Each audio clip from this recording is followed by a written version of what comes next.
हो, है ना, उस कोटि का तप हो। जब गरुण जी को प्रकट किया तो 10,000 वर्ष तक ब्रह्मचर्य रह करके दोनों, जो विनता जी और कश्यप जी, विनता जी माता हैं गरुण जी की, तो उन्होंने ब्रह्मचर्य रह के दोनों 10,000 वर्ष तक भगवान की आराधना की।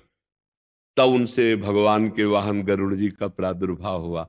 तो अपनी तो आयु ही 70-80 वर्ष की है नहीं? तो इसमें इतना पवित्र आचरण, ब्रह्मचर्य।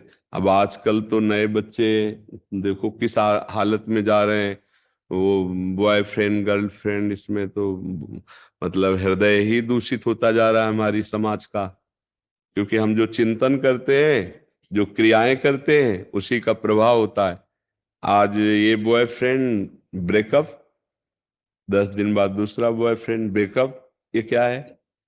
ये हमारे समाज में कितनी बड़ी गंदी बात फैल रही, जिसे लोग समझ नहीं रहे कि इससे हमारे गृहस्थ धर्म का नाश हो जाएगा।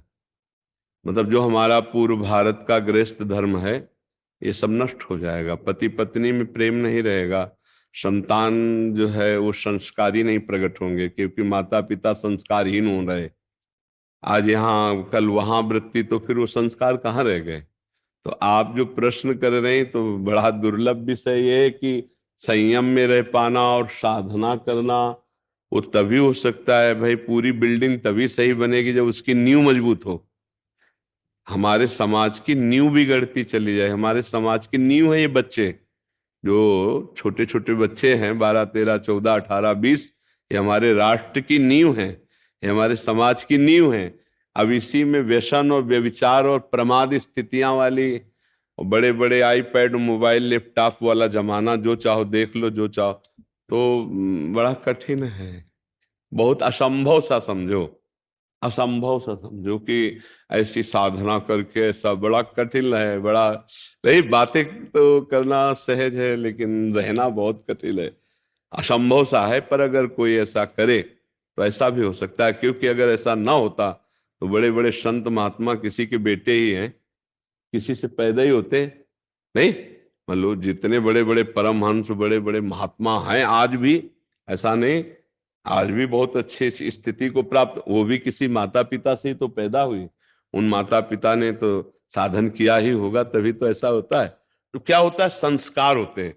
जब तक भगवत मार्ग का संस्कार नहीं होगा तब तक बनता नहीं। तो ये देखा, बड़े ही सदाचारी, बड़े ही पवित्र, तो वैसी संतान उत्पन्न होती है जैसा वातावरण होता है, जैसा माता पिता का संस्कार होता है। तो अगर ऐसा किया जाए कि बाल्यावस्था से सुधार होना चाहिए, क्योंकि पवित्रता शरीर की, चरित्र की पवित्रता अत्यंत आवश्यक है संतान उन्नतशील होने के लिए। बच्चे बुद्धिमान बहुत हैं आज, लेकिन विवेकी नहीं है, विवेकहीन है। कितना पढ़े लिखे माता पिता से असभ्य बर्ताव करते हैं, ये विवेक नहीं है। विद्या विनयम ददाति, पढ़ा लिखा तो ऐसे नम्र होता है वो माता पिता। तो आप अपना देखिए, हम अपना देखेंगे, हमारी जिंदगी है। आप हमारी जिंदगी को आप कैसे अपने अंडर में ले सकते हैं? बच्चियां बच्चे ऐसे उत्तर दे देते हैं, माता पिता चुप। ये असभ्यता कहां से आई? अपवित्रता से, चरित्रहीनता से असभ्यता जागृत हो गई, क्रूरता जागृत हो गई। यहां तक हो गया बूढ़े बूढ़े माता पिता को घर से निकाल दिया गया। जब पूरा जीवन खिलाया पिलाया पढ़ाया लिखाया नौकरी करवाई, सब व्यवस्था हो गई, अब वो माता पिता गली गली भटके, ऐसी स्थिति। तो बड़ा मुश्किल है कि ऐसे कलिकाल में संयम से रह करके संतान के लिए ऐसा अनुष्ठान कोई करे।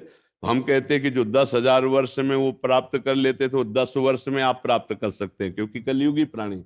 पर 10 वर्ष ब्रह्मचर्य रह जाए, पति पत्नी रहते हुए 10 वर्ष, गुरु कृपा से तो सब हो सकता है, भगवत कृपा से हो सकता है। अपने यहाँ ऐसे दंपत्ति 20 होंगे जो नई जवान अवस्था है, गृहस्थी में, और ब्रह्मचर्य से हैं, और एक तरह से सन्यासी समझो, यही वृंदावन वास कर रहे हैं, नए नौजवान। पर उन लोगों का लक्ष्य अब केवल भगवत प्राप्ति है, तभी वो ब्रह्मचर्य रह पा रहे हैं।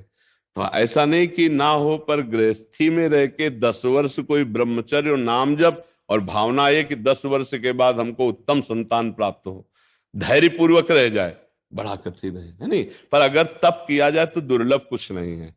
तपस्या से, ब्रह्मचर्य से, भगवान के भजन से सब कुछ प्राप्त हो सकता है। बुरे प्रारब्धों को मिटाने के लिए ही तो मानव देह मिला है। हम कोई पशु थोड़ी कि जो हमारा प्रारब्ध वही हम भोगते रहेंगे। हम भजन के द्वारा, तपस्या के द्वारा नया प्रारब्ध निर्माण करेंगे। ये बात समझ लो, सब कुछ किया जा सकता है।